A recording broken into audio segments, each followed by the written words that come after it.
No justice. No peace. No justice. No peace. No justice. No peace. No racist. Police.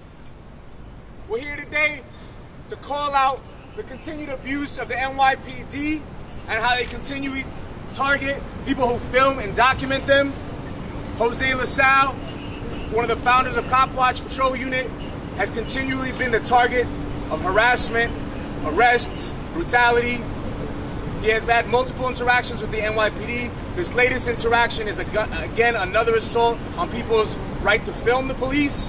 The fact that he was arrested and his phone was confiscated lets us know that the police are very, very concerned with what Jose does. What Jose does, and what he's inspired countless other New Yorkers to do, is to hold the police accountable. For years and years and years, he has put his own life at risk, and he's been able to document police abuse in a way that's changed the conversation of policing much more than any reforms, much more than any politician, much more than any attempts at cleaning up the public relations around the NYPD. Jose, with his camera, makes clear to New York and to America what the NYPD is: a brutal, racist, and inherently corrupt organization that is beyond reform. So we owe so much to Jose, Steve, MJ, Copwatch Patrol Unit, and all other Copwatch groups across the city. And every time that one of them is arrested, anytime that one of them is harassed, and believe me, it happens more than just Jose. It happens to people all across the city. Check all the lawsuits, check all the newspaper clippings of people who've been roughed up just for putting a camera on cops. Every time they do this to one of us, we'll come out here and we'll make sure to hold them accountable. So we're here, we're going to hear from Jose and some of his supporters. We're just going to talk about what happened, how we must continue to push to hold police accountable through our cameras and through public holding them accountable, not just elected officials. And we're going to say no more harassment. Cop watching is here to stay. Deal with it. Jose. Yeah, I want to thank everybody behind me that have come here from all different groups, from New Yorkers Against Bratton and Copwatch Patrol Unit, Shut It Down NYC, NYC Millions March, and so many other groups that support what we do and always have our back. Now, we're here to talk about an incident that took place on August 5th. I noticed police on an unmarked unit pull over and plainclothes officers get out the car and run up on two individuals that were just standing there and started frisking them and questioning them. So to me, that was a stop and frisk, so I made sure that I documented and recorded it. So while I'm documenting and recorded it, they searching and going through the pockets of the individual. You will see in the video. You could tell that they, didn't give no consent. Everything happened so fast. Then what ended up happening after I recorded it, police ended up arresting me. They arrested me. They took me to the PSA7 precinct. While I'm in the PSA7 precinct, my property was being removed, was being placed on the desk.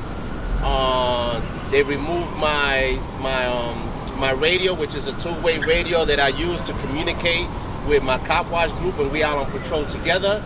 And the desk sergeant asked for the radio. He grabs the radio, he looks at it, and he said, "Oh, is this a scanner?" I say, "No, this is a radio for the Copwatch to transmit." And he said, "Oh, this is a scanner. Oh, and it's transmit. Oh, we got you. We got you, motherfucker." That's exactly what they said. "We got you, motherfucker. We got you for a felony." And then there was like 30 officers in there, to 40 officers. They all started clapping and saying, "Yes, we got Jose LaSalle. We got him. Yes, for a felony." So they were celebrating, and that was being recorded on my cell phone because I had an audio recording. So that celebration was being recorded on my cell phone. And then after that, I ended up being taken around 6 in the morning to the Bronx Central Booking. While I'm in the Bronx Central Booking, I arrived there around 6 in the morning. And then at 8 o'clock at night to 9 o'clock, I was called out the cell. I was cuffed by a police officer who did not say anything to me. I asked the police officer, "What is going on? Am I being rearrested? Am I being taken for questioning to the precinct? What is going on? I need to know, and I have the right to know." She did not say anything. She kept guiding me by nudging me by my arms in the direction that I needed to go. We went through the first door. We walked through the first door, which leads into the outside. Then we walked to the second door. And at the second door, I asked her again, what's going on? I need to know what's happening. Where you taking me? She still failed to respond or to tell me anything. So she nudged me when the second door opened. We get to a third door. The third door leads to where the parking area is at, where they bring people that's been locked up in. So then that door opens, so she takes me through that door. And then I end up asking her again, what's going on? She's not answering. She walks me to the gate. The gate opens up. And then all of a sudden she nudges me out the gate and uncuffs me, and the gate starts to close. So I felt weird, like something is going on. I felt like I was being set up. So I stood there for like a minute trying to figure out what should I do. Because I kept saying, if I step off this little line here, that means I'm no longer in the property of the court and they might charge me with escape. Then when I realized that nothing was happening, I jogged to the corner. Then when I seen there was people, cars moving around, I said, everything seems to be okay so far. Then what I did, I went back to the precinct and got my property. After I retrieved all my property, I went to meet with some of my comrades who was doing jail support at the diner. I went to the diner, I met with them, I ordered a burger. I was there eating a burger. I was with the people that were doing jail support in the diner, who was kind of celebrating with me that I'm out. A lot of us went into tweet to let people know that I'm out. Facebook, using our social media. Somewhere along the line, we made a mistake and spoke about that what I had on the phone, which I was letting them listen to, and that leaked out through the social media that we were sending out. Somehow they intercepted that, and an hour later after my release, police comes into the diner. And that's when they call me over and say, Mr. LaSalle, can we speak to you? At that moment, the people that was in the diner, MJ, Abby, Shannon, Najib, and Christina, they started to record the incident. So they recorded the whole incident, what was happening in the diner. It was like about 10 to 15 minutes while we was in the diner that, saying that some of the people that was there was recording, and they wasn't sure what they was going to do. They was talking to their contact. They was trying to ask the contact, what do we need from him? They asked me if I, all the property I picked up, do I have it? I said no. And then they asked me if I, then they went back and got on the phone to speak to their contact. The contact said something about the phones, and he said just the phones. So Lieutenant Dith from the PSA7 said just the phone. That's all we need, just the phone. And then he hangs up and said, do you have the phone? I pulled out one phone that I had on my side. They had already possession of the other phone. So that just showed that that's what they was there for. They was there for the phone. They was very afraid, they're saying, of what I had on that phone, because what I had on that phone would have brought down the PSA7, because that is part of the misconduct that is taking place, because them screaming and yelling because they had Jose LaSalle, me, and celebrating like they just caught the America's Most Wanted, which I believe that I am NYPD, public enemy. I'm NYPD enemy number one, me and my Copwatch group. So just to be, it was a terrible feeling for me to know that police really wants me that bad. And they know that if that would have leaked out to the press and it would have leaked out through social media, that was going to be a very hard hit just for that precinct. A lot of people was going to be on the investigation. But they still messed up because I have what is called lock watch on my phone, and they still messed up because they still end up trying to mess with my phone, and it took pictures, it took audio recording, and it also took a GPS location of where my phone was being tampered with. So while I was standing there waiting to be given the DAT or whatever they was planning, one officers was trying to get into my phone, and they took pictures because that's what the app does. So I have two attempts on my phone, which it was not in my possession and it was in their possession. And that just shows that they wanted whatever was in that phone. And they know what is in that phone. And I know that they're going to try to destroy the evidence because they'd rather be accused of destroying the phone than being accused of how they was acting when they thought that they had me for a felony. And then the felony would drop, and then they give me a DAT for disorderly conduct and obstruction of administrative justice. And this is where we at now. So, I want people to understand, like Joseph said, this is not an isolated incident. This happened to many people. There's many people here there's Copwatch that also has been through the same similar situation and been arrested for reporting police. Many people in my team has been, targeted and arrested. And we need to make sure that the city council and everybody else understand that we need to be protected. Videographers need to be protected just like anybody else, because the simple fact is we're putting ourselves on the line to make sure that we document the misconduct that is taking place in the community. CCRB is not going to do it because they're not going to be in our community recording with cell phones what's happening. They're not going.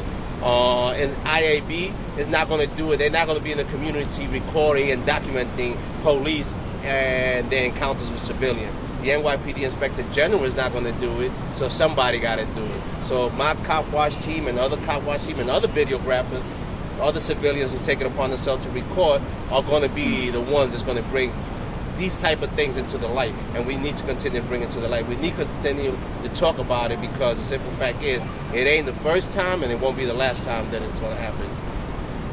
Thank you. A few weeks ago, an assemblyman from the Bronx was in the same location because he got roughed up by the cops in the Bronx, right? And the only reason there was a scandal about it was because it was an elected official who the cops just didn't recognize at the time. They apologized to him. The mayor of the city apologized to him. Notice that none of those elected officials are out here today because they won't stand near Jose, because Jose challenges all of the establishment, not just the police, but also the politicians who enable the police. So even though the police may have made a mistake by tackling or arresting the wrong man, people like Jose and people who are inspired by Jose are subject to abuse every single day. And where are the politicians to stand behind normal, everyday people? Where are the elected officials to stand behind a young man in the Bronx or the young man in Staten Island, Ramsey Orta, who's continually been harassed by the police? Where are they to do this for the regular people who do this work every single day? They're nowhere to be found. And that's part of our indictment on not just the police, but the city at large. So next we're going to have Steve from Copwatch and Nabil from Millions March just speak. I don't know. To add on what he was saying, last year, make a long story short, I was filming an arrest in 106th Street East Harlem. That's where my group was at. And on my blind side, anti-crime officer actually full swing hit me in the chest, which put me in the hospital. It's a pending NYPD law, so I really want to get into detail about it. But yes, we are targeted. Yes, we do get harassed, and yes, we do get abused by the NYPD for filming them while they're interacting with the public. Thank you. Well, my name is Steve Cruz, and I'm the second in command of Copwatch Patrol Unit. So, yeah, Steve. Thought that speech would never be over. I know, right? Short, precise. My name is Nabil Hussain. I'm an organizer of Millions March NYC. Just want to tell a brief story that helps show that what happened to Jose is not an isolated incident. So I was one of the 7 protesters who were arrested at the home of the Brooklyn District Attorney Ken Thompson in the early hours of April 20th in protest about the no jail time sentencing for Peter Liang, the cop who murdered Akai Gurley.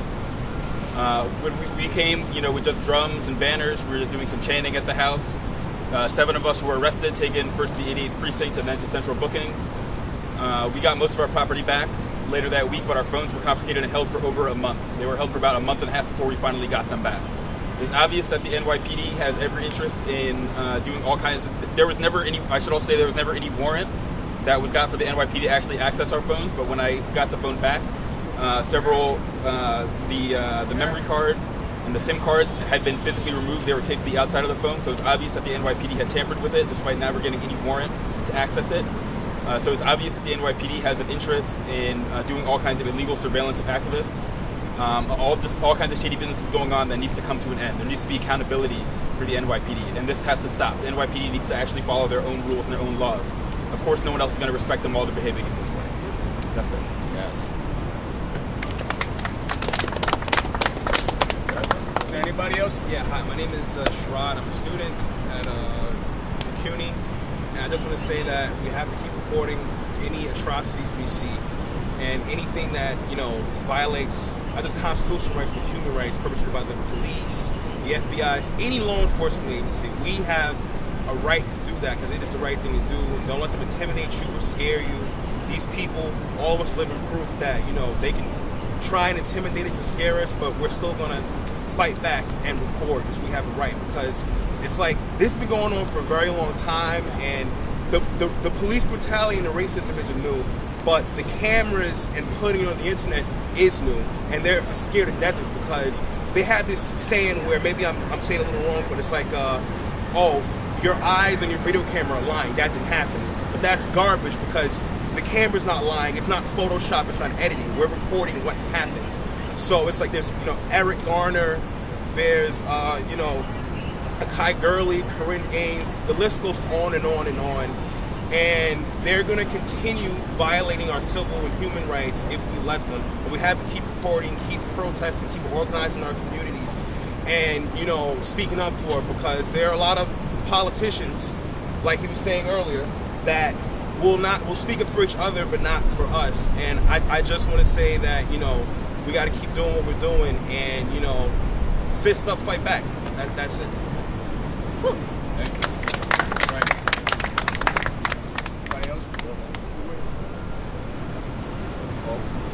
So just to close out, I guess some of our demands would be the immediate return of Jose's phones, right? His rightful property, an investigation into what happened. Really, really at this point, can we even trust the police to investigate themselves?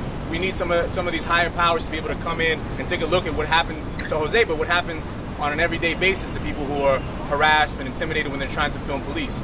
We're also here to say, I speak for at least myself to say, this is also, cop watching is the solution to so many of the problems that we see with the police and accountability in the city.